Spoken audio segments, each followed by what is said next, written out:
A questão das preces e rituais, as crenças em forças sobrenaturais, elas ficaram registradas pelas diversas fontes, mostrando os rituais e as preces, foi isso também?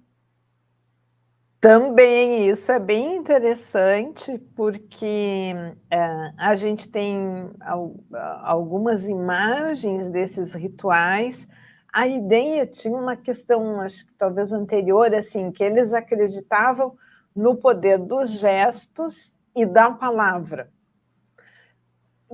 A gente tem que lembrar, e aí vou remeter de novo ao texto bíblico, que é diria assim, brincando, uma vibe semita, não é?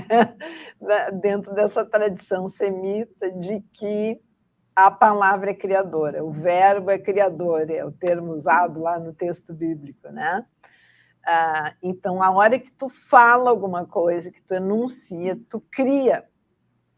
Eles acreditavam nisso. Então, a palavra tinha um poder muito grande. Daí a importância dos juramentos. Né? Então, um processo judicial, por exemplo, a pessoa era acusada de alguma coisa, de ter furtado alguma coisa, enfim, cometido algum crime, ela teria que ir diante da porta do templo e jurar que ela era inocente. E isso era suficiente, porque a palavra para eles tinha um valor inestimável. Isso é muito interessante. Se a gente pensa no nosso mundo de hoje, que as pessoas dizem qualquer coisa. Então, e a gestualidade. E aí, então, esses textos, eles mencionam, bom, enquanto tu está falando uma oração, fazendo um conjuro, pedindo a proteção, tu está ao mesmo tempo fazendo um determinado gesto.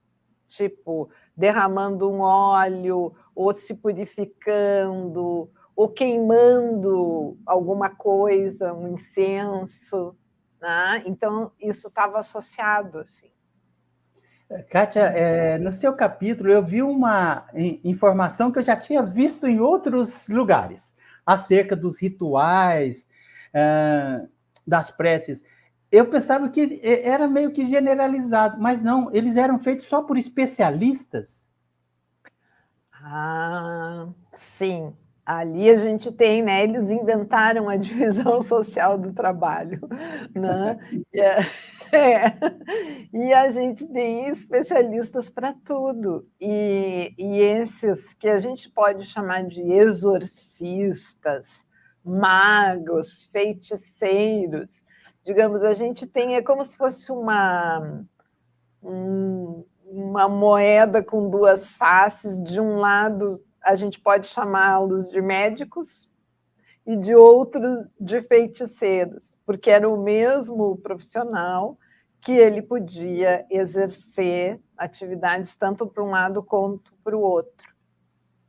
Mas era a função de especialista, então, assim, eles eram formados, eles tinham que passar por escolas de formação, entre aspas, universidades. A gente tem, né, relatos ali que falam, então, se sabe da existência de escolas de escribas. Então, uma condição sine qua non para alguém ser um especialista, ser um exorcista, ser um mago,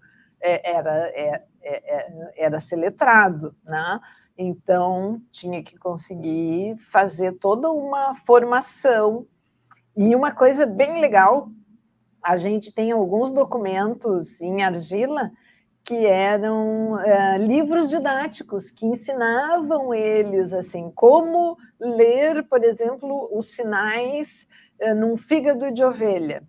Né? Então, sacrificavam lá uma ovelha, aí eles faziam a leitura do fígado do animal para saber se o rei deveria ir para uma guerra, ou se a doença que acometia alguém, né? Porque e isso era uma especialidade, era alguém formado.